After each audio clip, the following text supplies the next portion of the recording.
Something called the Danish twin study established that only about 10% of how long the average person lives within certain biological limits is dictated by our genes. The other 90% is dictated by our lifestyle. So the premise of Blue Zone is if we can find the optimal lifestyle of longevity, we can come up with a de facto formula for longevity. But if you ask the average American what the optimal formula of longevity is, they probably couldn't tell you. They've probably heard of the South Beach diet or the Atkins diet, and you have the USDA food pyramid. There's what Oprah tells us. There's what Dr. Oz tells us. The fact of the matter is there's a lot of confusion around what really helps us live longer better. Should you be running marathons or doing yoga? Should you eat organic meat or should you be eating tofu? When it comes to supplements, should you be taking them? How about these hormones or resveratrol? And does purpose play into it? Spirituality, and how about how we socialize? Well, our approach to finding longevity was to team up with National Geographic and the National Institute on Aging to find the 4 demographically confirmed areas that are geographically defined, and then bring a team of experts in there to methodically go through exactly what these people do to distill down the cross-cultural distillation. And at the end of this, I'm going to tell you what that distillation is. But first, I'd like to debunk some common myths when it comes to longevity. And the first myth is if you try really hard, you can live to be 100. False.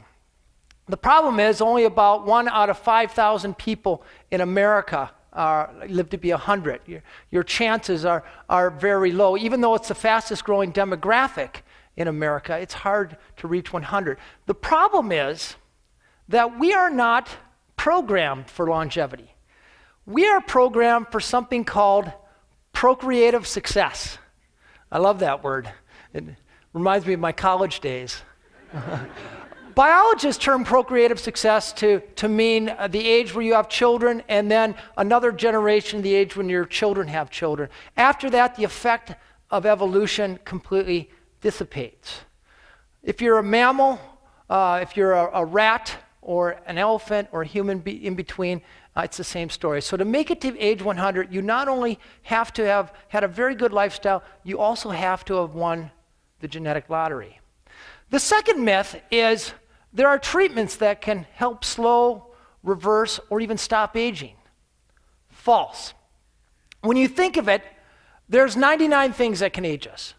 Deprive your brain of oxygen for just a few minutes, those brain cells die, they never come back. Play tennis too hard on your knees, ruin your cartilage, that cartilage never comes back. Our arteries can clog, our brains can gunk up with plaque, and we can get Alzheimer's. There's just too many things to go wrong. Our bodies have 35 trillion cells. Trillion with a T, we're talking national debt numbers here. Those cells turn themselves over once every 8 years, and every time they turn themselves over, there's some damage. And that damage builds up, and it builds up exponentially. It's a little bit like the days when we all had Beatles albums or Eagles albums, and we'd make a copy of that on a cassette tape and then let our friends copy that cassette tape. And pretty soon, with successive generations, that tape sounds like garbage. Well, the same things happen to our cells. That's why a 65-year-old person is aging at a rate of about 125 times faster than a 12-year-old person. So if there's nothing you can do to slow your aging or stop your aging, what am I doing here? Well, the fact of the matter is the best science tells us that the capacity of the human body, my body, your body, is about 90 years, a little bit more for women. But life expectancy in this country is only 78.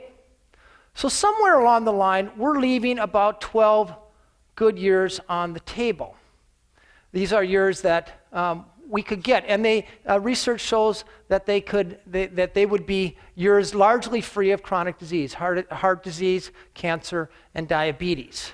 We think the best way to get these missing years is to look at the cultures around the world that are actually experiencing them. Areas where people are living to age 100 at rates up to 10 times greater than we are. Areas where the life expectancy is an extra dozen years, and the rate of middle-age mortality is a fraction of what it is in this country. We found our first blue zone about 125 miles off the coast of Italy on the island of Sardinia, and not the entire island. The island's about 1.4 million people, but only up in the highlands, an area called the Nuoro province. And here we have this area where men live the longest, about 10 times more centenarians than we have here in America. And this is a place where people not only reach age 100, they do so with extraordinary vigor. Places where 102-year-olds still ride their bike to work, chop wood, and can beat a guy 60 years younger than them. Their history actually goes back to about the time of Christ. It's actually a Bronze Age culture that's been isolated. Because the land is so infertile, they're largely shepherds, which occasions regular low-intensity physical activity. Their diet is mostly plant-based, accentuated with foods that they can carry into the fields. They came up with an unleavened whole wheat bread called nota musica, made out of durum wheat, a type of cheese made from grass-fed animals, so it's hot. The cheese is high in omega-3 fatty acids instead of omega-6 fatty acids from corn-fed animals, and a type of wine that has 3 times the level of polyphenols than any known wine in the world. It's called Cananao. But the real secret, I think, lies more in the way that they organize their society, and one of the most salient elements of the Sardinian society is how they treat older people. You ever notice here in America, social equity seems to peak at about age 24? Just look at the advertisements. Here in Sardinia, the older you get, the more equity you have, the more wisdom you're celebrated for. You go into the bars in Sardinia, instead of seeing the Sports Illustrated swimsuit calendar, you see the Centenarian of the Month calendar. This, as it turns out, is not only good for your aging parents to keep them close to the family. It imparts about 4 to 6 years of extra life expectancy. Research shows it's also good for the children of those families who have lower rates of mortality and lower rates of disease. That's called the grandmother effect.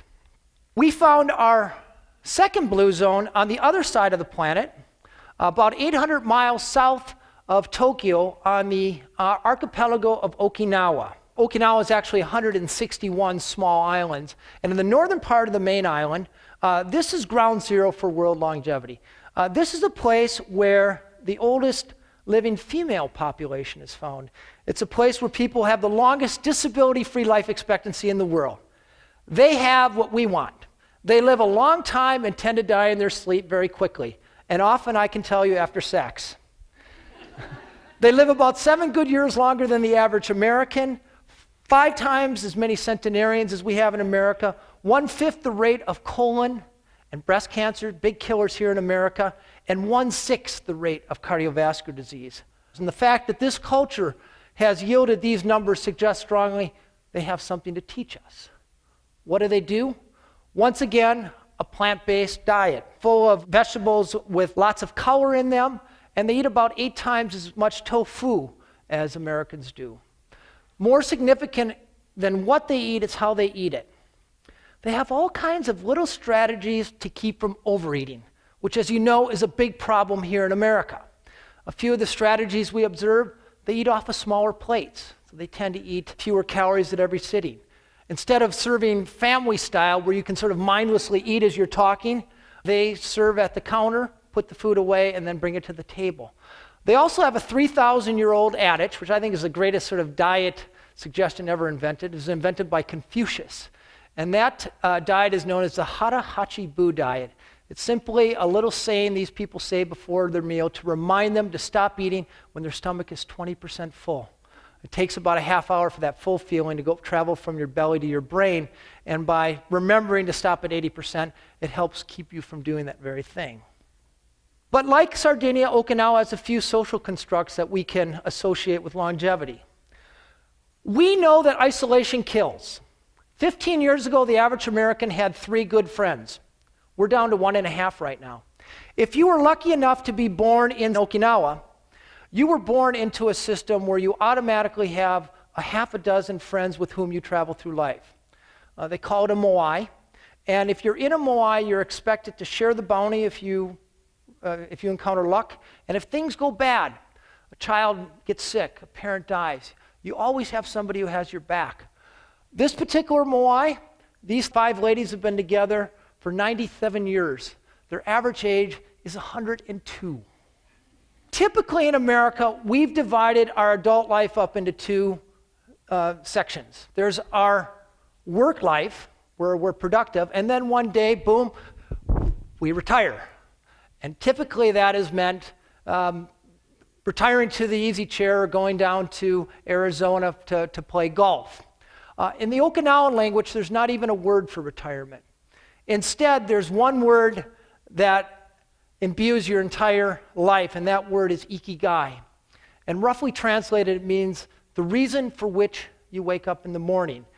And for this 102-year-old karate master, his ikigai was carrying forth this martial art.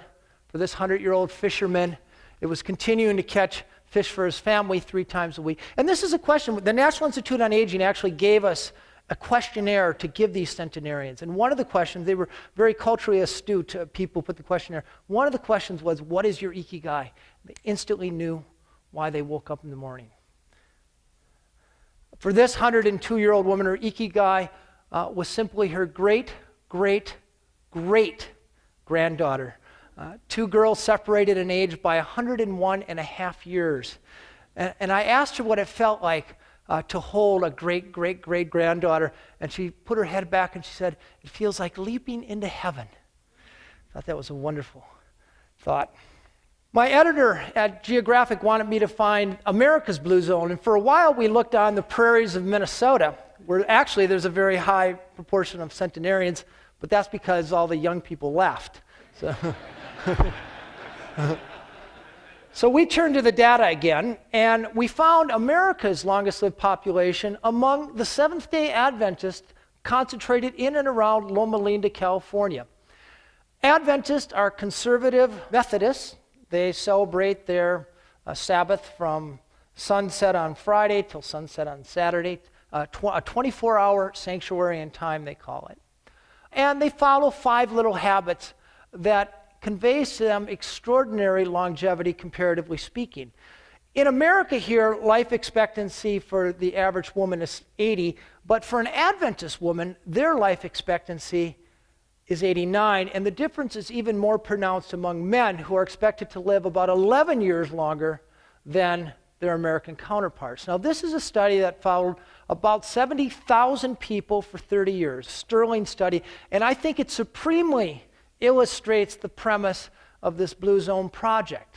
This is a heterogeneous community. It's white, black, Hispanic, Asian. The only thing they have in common are a set of very small lifestyle habits that they follow ritualistically for most of their lives.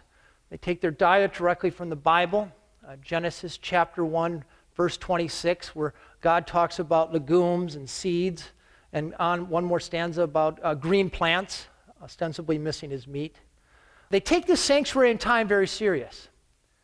For 24 hours every week, no matter how busy they are, how stressed out they are at work, where the kids need to be driven, they stop everything and they focus on their God, their social network, and then hardwired right in the religion are nature walks.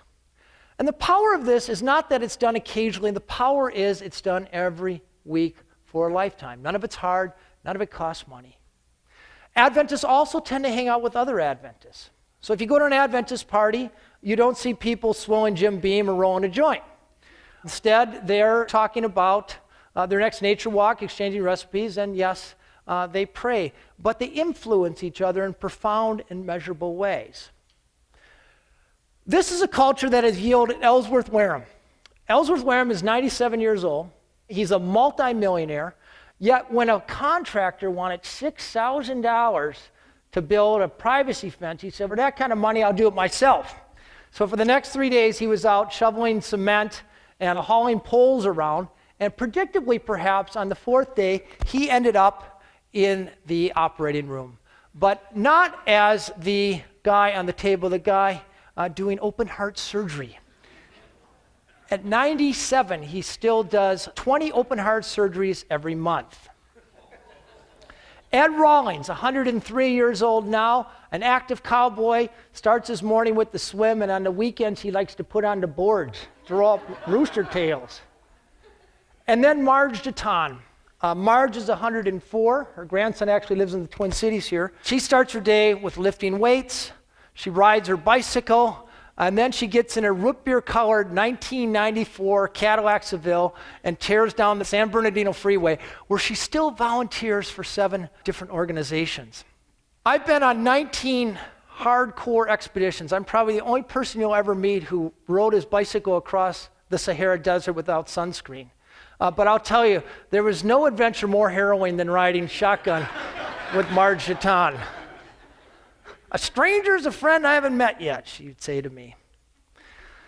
So what are the common denominators in these 3 cultures? What are the things that they all do? And we managed to boil it down to 9. In fact, we've done 2 more Blue Zone expeditions since this, and these common denominators hold true.